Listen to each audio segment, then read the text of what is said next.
You know, this rally was going to happen sooner or later in Pasadena. So what do you feel? What are your thoughts? Well, Tony, first of all, for you and your viewers, thank you for covering this very important topic. I think it's critically important that we have these kinds of peaceful demonstrations to express our concerns, our observations, provide feedback to local government and law enforcement, peacekeepers. I think, though, what sets Pasadena apart from other parts of our nation is that we have a healthy respect and trust for one another, and recognize that it doesn't matter what color of your skin or how young or old you might be, that you have an opinion, and that might help set the landscape of how we look at issues.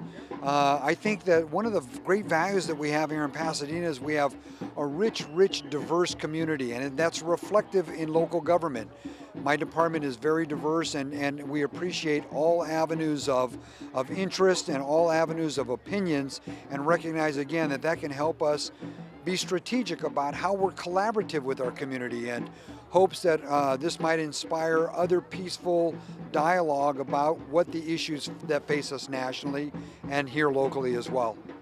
Okay, is there like a program where any young man can go to in regards to if they are pulled over by a cop? Like, what should they do? That's a great question.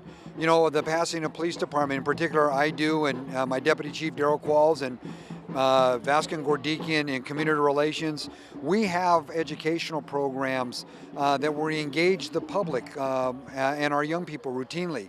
I want them to be informed about what are their rights, and so we have a program called You and the Law.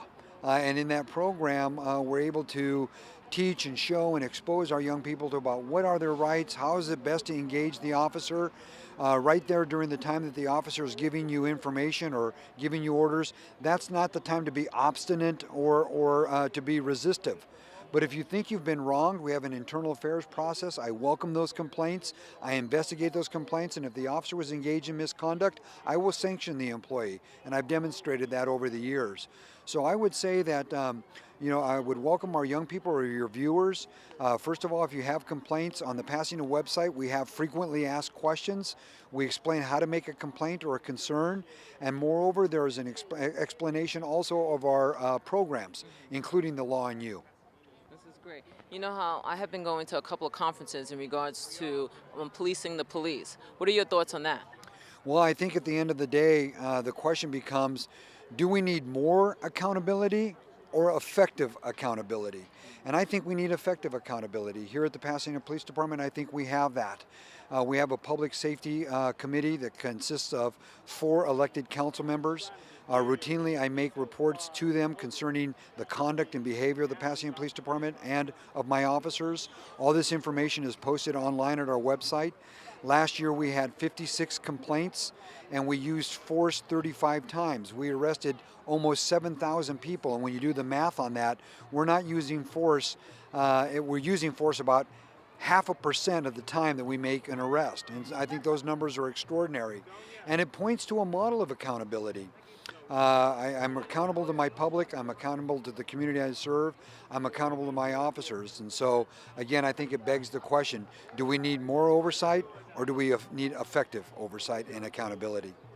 And one more question. What is your opinion in regards to the Mike Brown, the whole Ferguson community?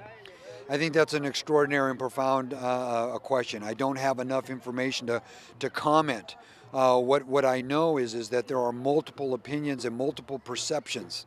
And what I think is important is that we set a framework and a foundation so that we can hear what the different opinions and discourse and dialogue might be with respect to Mr. Brown.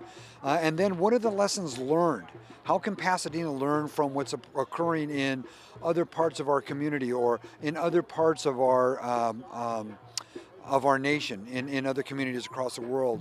I think that violent confrontations between law enforcement officers and our young people sometimes occur because it's an outcropping of some societal failures.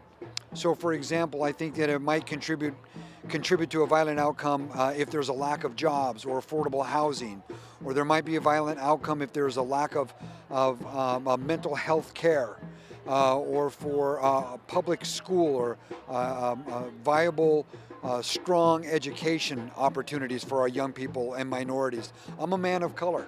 I'm Latino, and I'm proud of that heritage. And I think that when you're looking at young men of color, young women of color, how do we equal the playing ground so everybody has the same opportunity for those kinds of staples of life that help form the American dream?